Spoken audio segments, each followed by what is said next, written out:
പുതിയൊരു വീഡിയോയിലേക്ക് എല്ലാവർക്കും സ്വാഗതം. ഇന്ന് വളരെ സ്പെഷ്യലായിട്ടുള്ളൊരു റെസിപ്പിയുടെ വീഡിയോ ആയിട്ടാണ് വന്നിരിക്കുന്നത്.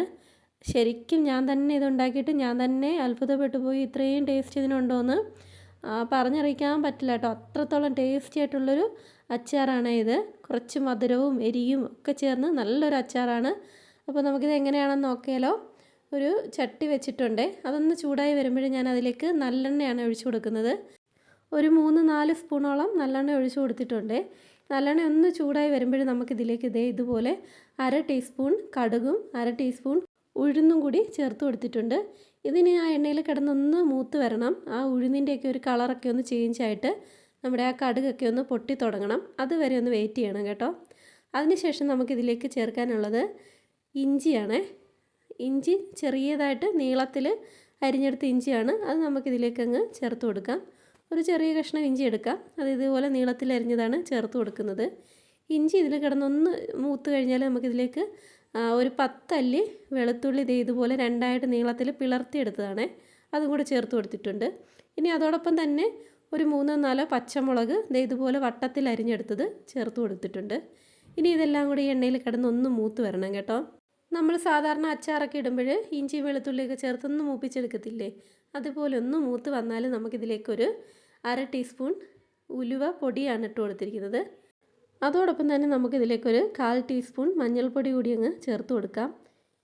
ഇനി നമ്മൾ ഈ ഇട്ട ഉലുവയും മഞ്ഞൾപ്പൊടിയും ഒക്കെ ആ എണ്ണയിൽ കിടന്നൊന്ന് മൂത്ത് വരും.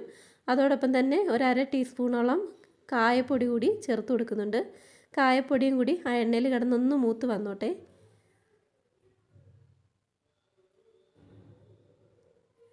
ഇനി നമുക്കിതിലേക്ക് ആവശ്യത്തിനുള്ള മുളക് പൊടി ചേർത്ത് കൊടുക്കാം. ഇപ്പോൾ ഈ മുളക് പൊടിയാണെങ്കിൽ എരി കുറവുള്ളതാണ് കേട്ടോ. എരി കുറവും നിറം കൂടുതലും ഉള്ളതായതുകൊണ്ട് ഞാനിപ്പോൾ ഒരു 2 ടീസ്പൂണോളം മുളക് പൊടി ചേർത്ത് കൊടുക്കുന്നുണ്ട്. ഈ ഒരു അച്ചാറിന് നമുക്ക് കുറച്ച് എരിവുള്ളൊരു മുളക് പൊടി എടുക്കുന്നതാണ് നല്ലത്. കാരണം നമ്മളിതിലേക്ക് ശർക്കര ചേർത്ത് കൊടുക്കുന്നുണ്ട്. അപ്പം അതുകൊണ്ട് തന്നെ കുറച്ച് മുളക് പൊടി ഇട്ടാലും കുഴപ്പമൊന്നുമില്ല. അപ്പം ഞാൻ എന്തായാലും ഇവിടെ ഒരു 2 സ്പൂൺ മുളക് പൊടി ഇട്ട് കൊടുത്തിട്ടുണ്ട്. ഇനി ആ മുളക് പൊടി ഒന്ന് മൂത്ത് കഴിഞ്ഞാൽ ഇതുപോലെ അരിഞ്ഞു വെച്ചിരിക്കുന്ന മാങ്ങ ഇതിലേക്ക് അങ്ങ് ഇട്ട് കൊടുത്തിട്ടുണ്ട്. മാങ്ങയുടെ തൊലിയൊന്നും അധികം ചെത്തി കളഞ്ഞിട്ടില്ല. തൊലിയോട് കൂടി തന്നെ ഇതുപോലെ കഷ്ണങ്ങളാക്കി. നമ്മൾ സാധാരണ അച്ചാറിടുന്നതിനേക്കാളും കുറച്ച് വലിയ കഷ്ണങ്ങളാണ് ഇതിന് വേണ്ടി എടുത്തിരിക്കുന്നത്. അപ്പം ആ മാങ്ങയും കൂടി അങ്ങ് ഇട്ട് കൊടുത്തിട്ടുണ്ട്. നന്നായിട്ടൊന്ന് വിളഞ്ഞ മാങ്ങയാണ് ഞാൻ ഇതിന് വേണ്ടി എടുത്തിരിക്കുന്നത്. നമ്മളിപ്പോൾ ഇതിലേക്ക് ശർക്കരയൊക്കെ ചേർക്കുന്നത് കൊണ്ട് തന്നെ കുറച്ച് പുളി കുറവുള്ള മാങ്ങ എടുക്കുന്നതായിരിക്കും നല്ലത്. അത്യാവശ്യം വിളഞ്ഞ മാങ്ങയാകുമ്പോൾ ആ പഴുക്കുന്നതിന് മുന്നേ ഉള്ള ഒരു പരുവമാകുമ്പോൾ അധികം പുളിയൊന്നും ഉണ്ടാകത്തില്ല ഈ ഒരു മാങ്ങയ്ക്ക്. അപ്പോൾ അങ്ങനെ ആ ഒരു രീതിയിലുള്ള മാങ്ങയാണ് എടുത്തിരിക്കുന്നത്. ഇനി അതൊന്ന് ആ മാങ്ങയുടെ എല്ലാ ഭാഗത്തേക്കും ആ അരപ്പൊക്കെ ഒന്ന് പെരളുന്ന രീതിയിൽ ഒന്ന് മിക്സ് ചെയ്ത് കൊടുക്കാം. ഇനി അതിന് ശേഷം നമുക്ക് ഒന്ന് അടച്ച് വെച്ച് കൊടുക്കാം. ഇപ്പോഴൊക്കെ തീ അങ്ങ് സിമ്മിലേക്ക് ഇടണം കേട്ടോ. തീ കൂട്ടിയിട്ടാൽ ഇത് അടുക്കി പിടിക്കും. അപ്പം ഇതുപോലെ ആ ഒരു ആവിയിൽ തന്നെ ഇതുപോലെ ഒന്നായി വന്നിട്ടുണ്ട് നമ്മുടെ മാങ്ങ. അത്യാവശ്യം ഒന്ന് വെന്ത് വന്നിട്ടുണ്ട്. ഇനി ഈ ഒരു സമയത്ത് നമുക്കിതിലേക്ക് ശർക്കര പാനി ഒഴിച്ചു കൊടുക്കാം. ഞാനിപ്പോൾ ഒരു 150 ഗ്രാമോളം ശർക്കര ഒന്ന് ഉരുക്കി വെച്ചതാണ്. കുറച്ച് വെള്ളവും കൂടെ ചേർത്ത് നേരത്തെ തന്നെ ഒന്ന് ഇതുപോലെ ഒന്ന് അലിയിച്ച് വെച്ചിട്ടായിരുന്നു. അലിയിച്ചിട്ട് ആ ഒന്ന് അരിപ്പേ കൂടെ ഒന്ന് അരിച്ചെടുത്താൽ നമ്മുടെ അതിനകത്തിലെ ആ കല്ലൊക്കെ ഉണ്ടെങ്കിൽ ഒന്ന് പോയി കിട്ടും.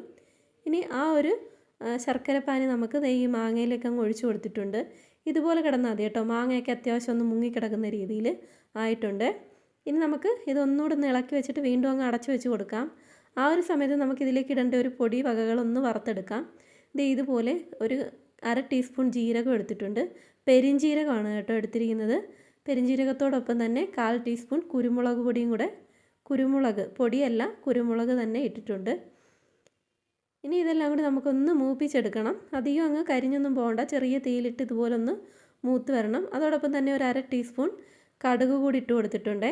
ഇനിയിപ്പം ഉലുവ പൊടിക്കാത്തതാണ് നിങ്ങളുടെ കയ്യിലുള്ളതെങ്കിൽ അതും കൂടി ഈ സമയത്ത് ഇട്ട് കൊടുക്കണം. എൻ്റെ കയ്യിലിപ്പം ഉലുവ പൊടിയാണ്, അത് ഞാനിപ്പോൾ ഇടുന്നില്ല. അപ്പോൾ ഇത്രയും കൂടി ഒന്ന് മൂപ്പിച്ചെടുക്കാം നമുക്ക്. വലിയ തീയിലൊന്നും ഇടണ്ട, ചെറുതായിട്ടൊന്ന് ചൂടാക്കി വന്നാൽ മതി. ഇനി അതിനുശേഷം നമുക്കിതിലേക്ക് ഉലുവ പൊടി കൂടി ഇട്ട് കൊടുക്കണം. ഒരു 1/4 ടീസ്പൂൺ ഉലുവ പൊടിയും കൂടി ഇട്ട് കൊടുത്തിട്ടുണ്ട്. ഇതെല്ലാം കൂടെ ഒന്നും കൂടി ഒന്ന് ചൂടായി വന്നാൽ മതി. അതിനുശേഷം നമുക്ക് ഗ്യാസ് അങ്ങ് ഓഫ് ചെയ്ത് ഇതൊന്ന് പൊടിക്കാൻ വേണ്ടി മാറ്റി വെക്കണം. മിക്സിയുടെ ചെറിയ ജാറിലിട്ട് ഒന്ന് പൊടിച്ചെടുക്കണം. ആ ഒരു സമയത്ത് നമ്മുടെ മാങ്ങ ഇതുപോലെ തിളച്ച് നല്ല കുറുകി ഒരു പരുവത്തിലേക്ക് ആയിട്ടുണ്ട് കേട്ടോ. ആ ശർക്കരപ്പാനിയൊക്കെ അങ്ങ് കുറുകി വന്നിട്ടുണ്ട്.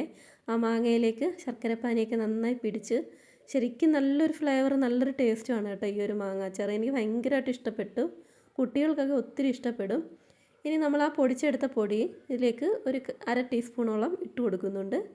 നല്ലൊരു ഫ്ലേവറൊക്കെ കിട്ടും കേട്ടോ ഈ ഒരു പൊടി ഇങ്ങനെ ചേർത്ത് കൊടുത്താൽ. അപ്പോൾ നമുക്കാണെങ്കിൽ ഈ ഒരു അച്ചാർ വെച്ച് നമുക്ക് ചപ്പാത്തി കഴിക്കാനാണ് കേട്ടോ. എനിക്കതാണ് ഏറ്റവും കൂടുതൽ ഇഷ്ടപ്പെട്ടത്. ചപ്പാത്തി കഴിക്കാൻ പറ്റിയ ഒരു അച്ചാറാണ് കേട്ടോ ഇത്. നിങ്ങൾ ഒരിക്കലെങ്കിലും ഒന്ന് ട്രൈ ചെയ്ത് നോക്കേണ്ടതാണ് കേട്ടോ ഈ ഒരു അച്ചാർ. കുറച്ച് വെറൈറ്റിയാണ്. നമ്മളങ്ങനെ അധികം ഇങ്ങനെ ശർക്കര ചേർത്തൊന്നും ഉണ്ടാക്കാറില്ലല്ലോ. പക്ഷേ ഈ ഒരു അച്ചാർ ഭയങ്കര ടേസ്റ്റി ആയിട്ടുള്ളൊരു അച്ചാറാണ്. നിങ്ങൾ ഉറപ്പായിട്ടും ഒന്ന് ട്രൈ ചെയ്ത് നോക്കേണ്ടതാണ്. ഇനി അതൊന്ന് തണുത്തതിന് ശേഷം ഞാനൊരു കുപ്പിയിലേക്ക് അങ്ങ് ആക്കി വെക്കുന്നുണ്ട്. ഇതിൽ നമ്മൾ ശർക്കര ചേർത്തത് കൊണ്ട് തന്നെ ഒരു 2 ആഴ്ചയൊക്കെ ഫ്രിഡ്ജിൽ വെക്കാതെ തന്നെ പുറത്ത് കേടുകൂടാതിരിക്കും കേട്ടോ. അപ്പം എല്ലാവരും ഇതുപോലെ ഒന്ന് ഉണ്ടാക്കി നോക്കണേ.